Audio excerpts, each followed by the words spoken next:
The Belko Experiment. All employees, lend me your full attention. Hey, it's Jesus. The Belko Experiment is yet another social commentary movie about how people in high-stress situations will turn on each other. The Cube did this with puzzles, the Test did this with creative thinking, the Platform did this with social economic commentary that didn't really make a whole lot of sense, and the Circle did almost the exact same thing as the Belko Experiment, but with aliens, one room, and an ending so open-ended that it makes you just ask, like, why? What was the point of all that? Without further ado, I'm gonna spoil this one too, but it is a pretty simple concept, so this won't take too long. The movie is set in a very large building secluded in Colombia. Haven't the Colombians suffered enough? Ustedes, sus familias, sus esposas están muertos. Están muertos. Side note, Narcos is a damn good show. But as it turns out, all of the locals aren't allowed to enter into the building, and the non-locals had trackers implanted into the back of their heads when they started the job because of the risk of kidnapping. I kid, but it's a real thing, and the security was upgraded to military level. We get introduced to our main guy, Mike, who is dating Leandra, the hottest coworker. Lucky bastard. We also meet the creepy guy, Wendell, who I guess is taking a break from being a doctor.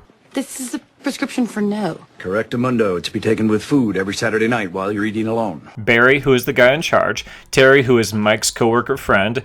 Evan, the security guard friend, and a shit ton of other characters that don't really matter because the building is about to become a literal Battle Royale. The building is sealed up abruptly with metal panels. Most everyone is on the ground floor trying to figure everything out. An overhead announcer states that there are 80 people in the building and that they must murder 2 employees in the next half hour. The engineer guys try to blow torch through the plated doors, but that's a no-go. Some people try to make a sign and throw it on the top of the roof to get attention from anybody nearby, but they get shot down. It's clear that the people in charge have really thought everything through. And then 4 people's heads explode. Boy, that escalated quickly. Mike figures out that the neck implants are really explosives and tries to cut his out, but the announcer says that if he doesn't stop, they will kill him. They also say that there are 76 people left and that in 2 hours they want 30 people dead or they will kill off 60 people. Some people are entertaining the idea of killing off 30 people, but not everyone has given up hope, to which Mike says the smartest line in the whole movie. You can't really think that they're gonna let anybody live to tell about this. Yes, that is exactly the mentality more people should have in these situations. The people in charge went through an insane amount of effort to make a group of people kill each other with literal bombs in your necks. Even if you could get out of the building, what makes you think they wouldn't activate them the second you leave?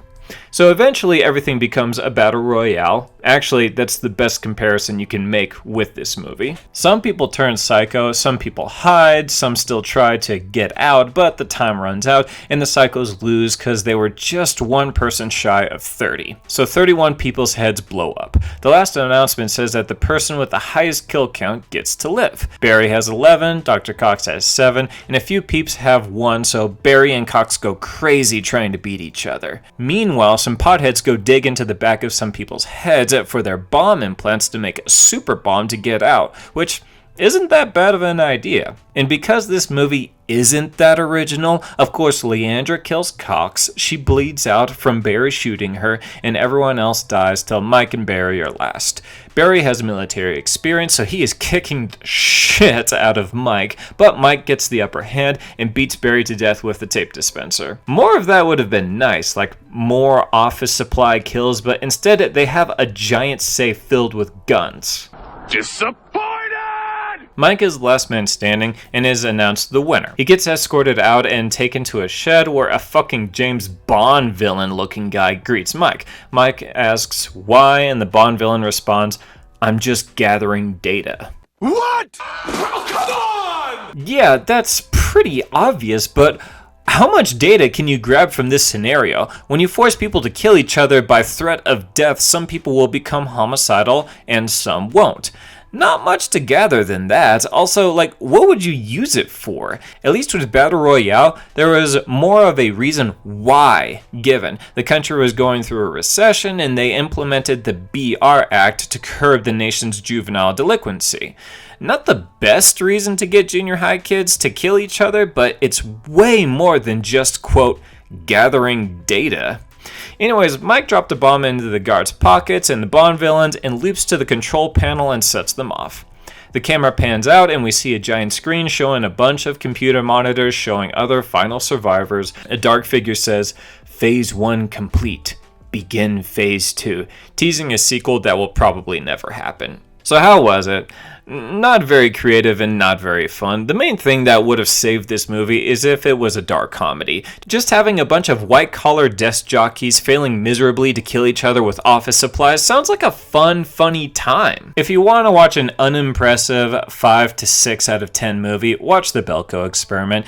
If you want to watch something with more creative and brutal kills, watch Battle Royale. If you want to watch a better social experiment, watch The Test, The Platform, The Cube, The Circle, etc. I'm not saying all of these movies are great, but they are better than the Belko Experiment.